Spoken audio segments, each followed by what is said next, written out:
Hi, my name is Miss C. I am a kindergarten through third grade art teacher with the St. Tammany Parish School District.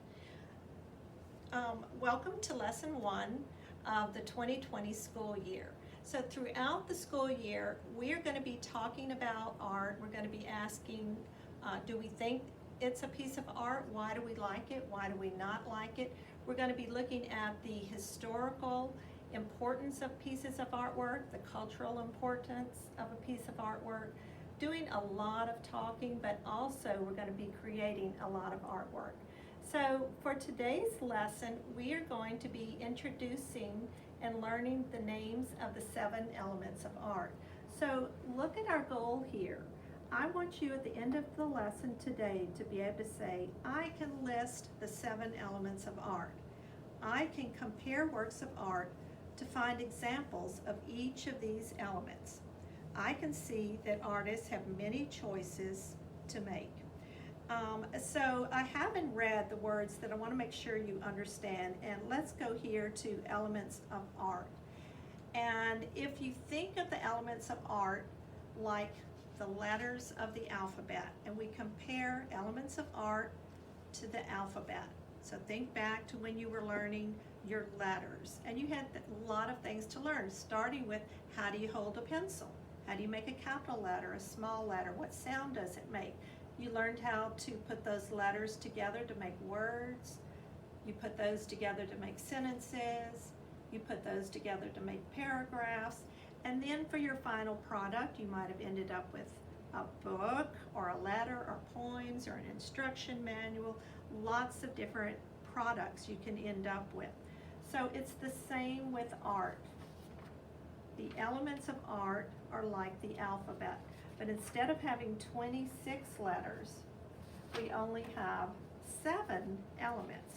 So it's a lot less to learn, although there is just as much about each element of art to learn. It takes years and years as there is to learning how to write a book. And keep in mind that artwork is just a form of communication, just like books are a form of communication, and poems are a form of communication, music is a form of communication. So we want to learn how to speak the language of art.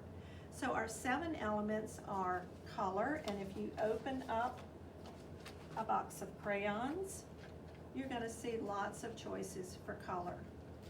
Line, lots of different ways to make lines. Shape, take that line and bring it back to where you started and you created a shape. Space, this is when we want some things to look maybe close to us, and then we want to create the illusion that some things are far away. That's space within a 2-dimensional painting. Texture, sometimes we want something to look like it feels. For instance, a feather, or we might even have artwork that has real feathers in it. We're talking about texture. Value, that's how dark or light different parts of the art are, and everything in between, that's a value. Form, how do you make something like a painting that's 2-dimensional? How do you create the illusion of 3-dimension? Or you may have true form, such as in a sculpture. And this is, for instance, like this object has form. It's 3-dimensional.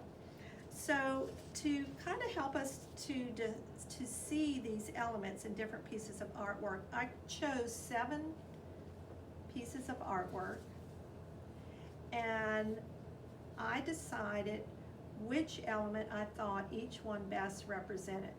So I'm going to let you just kind of listen to my reasoning and why I thought a particular piece of artwork went with a particular element of art. And again, to help me remember these elements, I'm going to think about a song that I can sing, and it's not the ABC song. Remember, to learn the alphabet, you learned a song.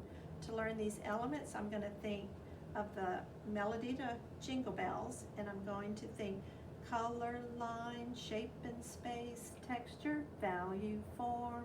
Oh, what fun it is to learn the elements of art. Color, line, shape and space, texture, value, form. Oh, what fun it is to learn the elements of art. So kind of keep that song in your mind, and I'll keep the words over here as well. And we can start looking at these paintings and thinking about, for instance, and I have them cut here so that I can kind of work with them a little better. I can look at my first one on the pile, and what stands out most to you? To me, it was that this teacup and spoon and plate are covered in fur. So which element has to do with the way something feels? And that's texture. So I thought this one, called Object by Oppenheim, was a good example of texture. Here's another painting called Whistler's Mother, and what caught my attention right off was the lack of color. So I know color is not a good choice for this one, but what I really noticed are the whites, the grays, and the blacks, and that has to do with value. Our next painting is called Christina's World by Andrew Wyeth, and when I look at it, my attention is first drawn to Christina. She's lying on the ground. I'm thinking, you know, why is she on the ground? What's going on in this painting? Where is she? It looks like she's crawling. Where is she headed? And way off in the distance, I see this house. So there's a lot of space created in this piece of art. So this is going to be my example for space. And then I look at Pete Mondrian's artwork right here. And this is pretty simple. What is the element you see the most? Let's think. Color, line, shape and space, texture, value, form.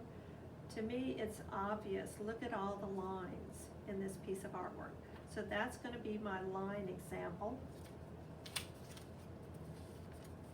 And then I have two paintings that seem to have a lot of color in them. So I know one goes with color, and it could be shape or form, but then I have this other painting that, I mean, it's not a painting, it's a sculpture. And a sculpture is going to be your best example of form because it's already three-dimensional. So I'm going to put it down here with this one. So now I have these two, that either one could be examples of color. But then I also have shape. Now this is a personal opinion, but also I know that Miraut's artwork, and I've looked at lots and lots of his artwork, he's kind of a master of shape. So this is the one I chose for shape, even though he also uses the element of color, which leaves me Blue Dogs and Cajuns on the River by George Rodrigue to be my example for color. So you can see artists have lots of choices between these 7 elements, and they use them in lots of different ways. So let's go back to our goal and see if we have covered everything that we want to learn today. So our goal was, I can list the 7 elements of art. Can you sing that song yet? Color, line, shape and space, texture, value, form. I can compare works of art to find examples of each element, and that's what we did when we looked at the paintings and talked about the different elements. So yes, we did that. I can see that artists have many choices to make.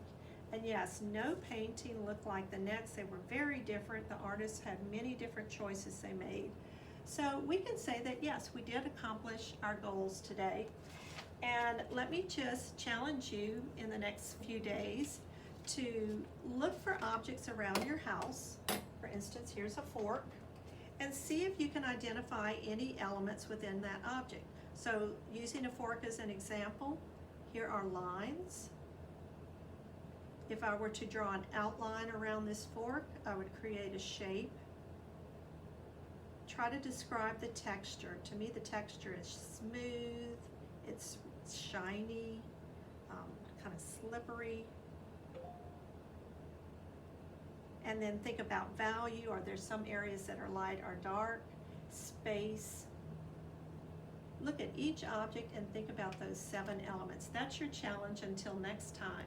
And we'll be talking about each element of art as we move along through the school year. And next lesson, we're going to be introducing the element line. So until then, see you later.